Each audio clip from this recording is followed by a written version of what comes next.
Hello everyone, welcome to our channel. This is Srishti Agarwal. तो मैं आप सभी कक्षा 6 व 7 के स्टूडेंट्स के लिए लेकर आई हूँ प्रभा हिंदी कार्य पुस्तिका के सॉल्यूशन, जिसमें हमने कार्यपत्र 55 तक कंप्लीट सॉल्यूशन देख लिया है और इसके साथ ही आकलन पत्र के सॉल्यूशन भी देख लिया। अगर आपने किसी कारणवश कोई भी वीडियो मिस कर दिया है तो आप हमारी चैनल की प्लेलिस्ट से चेकआउट कर सकते हैं। यहाँ पर हम कंटिन्यू देखेंगे कार्यपत्र 56 से। तो स्टार्ट करेंगे सबसे पहले वर्कशीट 56 कार्यपत्र 56 का सॉल्यूशन, जिसमें एक कविता दे रखी है जिसे आपको पढ़ना है और प्रश्नों के उत्तर देने हैं। राणा था रणधीर अकेला था, प्रताप पणवीर अकेला, साहस का पुतला था भारी, मेवाड़ी सपूत अलबेला, मर्यादा का प्रतिपालक था, दुश्मन का प्रतिफल घालक था, अंत समय तक टेक न छोड़ी, वह स्वराज्य का संचालक था। यहाँ पर किसके बारे में बात की गई आप पहचान ही गए होंगे, महाराणा प्रताप के बारे में, जो कि बहुत लड़े थे और जो अकबर है उसकी अधीनता स्वीकार नहीं की थी और अंतिम समय तक वो लड़ते हुए अपनी वीर गति को प्राप्त हुए। तो फर्स्ट क्वेश्चन है, महाराणा प्रताप ने अपनी मातृभूमि की रक्षा के लिए युद्ध किया था। किससे किया था? अकबर से। महाराणा प्रताप ने अंत समय तक टेक न छोड़ी। प्रताप की क्या थी? मेवाड़ को आज़ाद कराने की टेक थी। मेवाड़ को उन्होंने कभी भी अधीन नहीं रहने दिया अकबर की।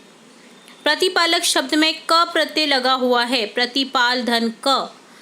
आप भी इस पद्यांश में से ऐसे शब्द ढूंढ कर लिखिए। रणधीर रणधन धीर, प्रणवीर प्रणधन वीर, घालक गालधन की, गालधन क। ठीक है, तो ये थे प्रत्ययुक्त शब्द।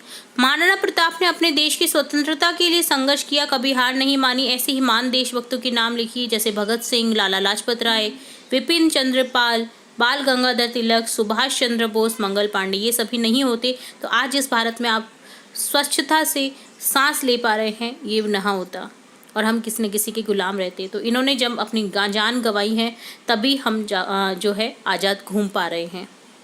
उपयुक्त पद्यांश में महाराणा प्रताप की कौन कौन सी विशेषताएं बताई गई हैं लिखिए। महाराणा प्रताप को रणधीर, प्रणवीर, साहस का पुतला, मेवाड़ का सपूत, मर्यादा का प्रतिपालक और स्वराज्य का संचालक कहकर विशेषताएं बताई गई हैं।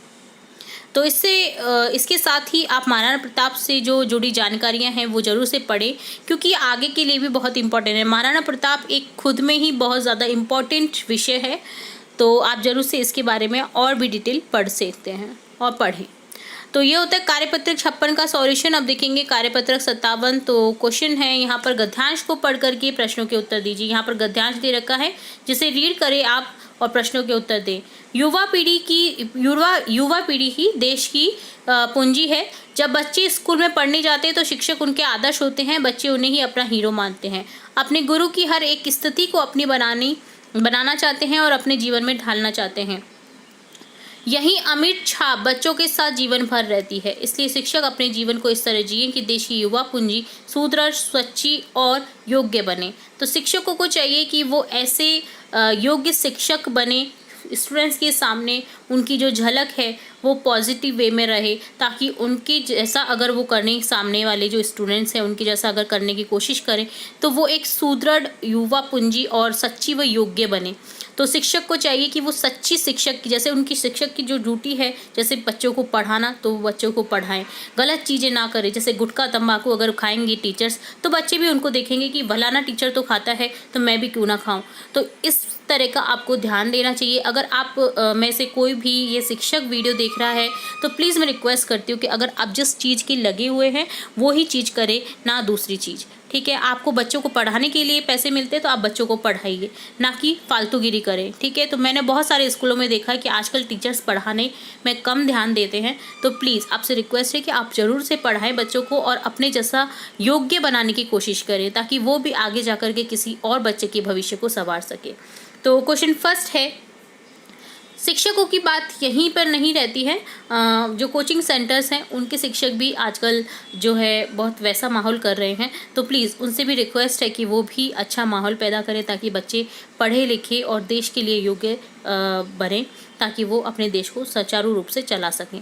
तो देश की पूंजी बताया है किसको? युवाओं को। युवाजनों के आदर्श होते हैं कौन? शिक्षक। इस गद्यांश का शीर्षक हो सकता है आदर्श शिक्षक।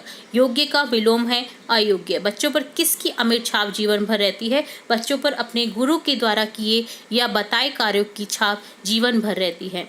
शिक्षक को अपना जीवन किस प्रकार जीना चाहिए? शिक्षक को अपना जीवन इस प्रकार जीना चाहिए कि देश की युवा पीढ़ी सच्ची, सुदृढ़ व योग्य बन सके। अपने प्रिय शिक्षक के बारे में लिखिए, ये भी बताइए कि वह आपको क्यों अच्छे लगते हैं।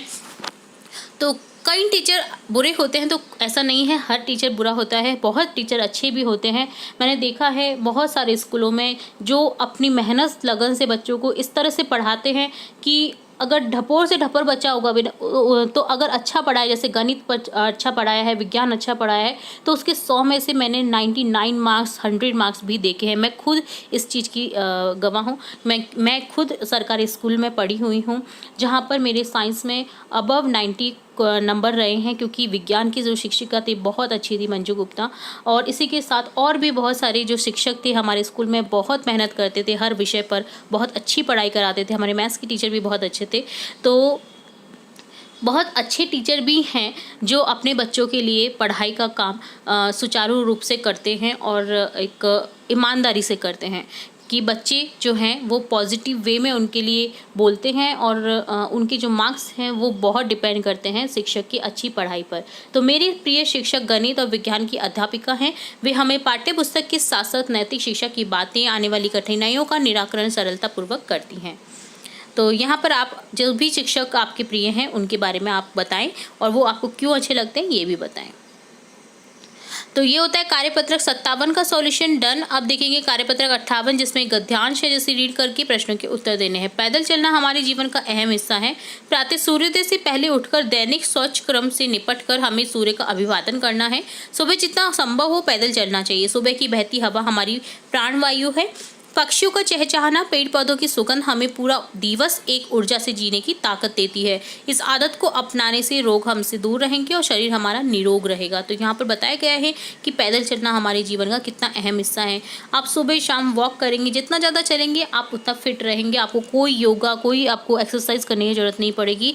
ये पर्सनल एक्सपीरियंस मेरा कहता है, क्योंकि मैं भी जब नहीं घूमती थी तो बहुत बीमार रहती थी। वॉक करना स्टार्ट किया तो मैं बीमार कम पड़ती हूँ। तो आप वॉक जरूर करें। सुबह उठे जल्दी, सूर्य का अभिवादन करें, सूर्य के दर्शन करें, सुबह की ताज़ा धूप लें, सुबह वॉक करें और पेड़ पौधों की ताज़ा हवा लें। तो ये रहा ये गद्यांश। अब देखते हैं उपयुक्त गद्यांश में महत्व दर्शाया गया है पैदल चलने का। अभिवादन करना शब्द का सही अर्थ है स्वागत करना। प्राणवायु किसे कहा गया है?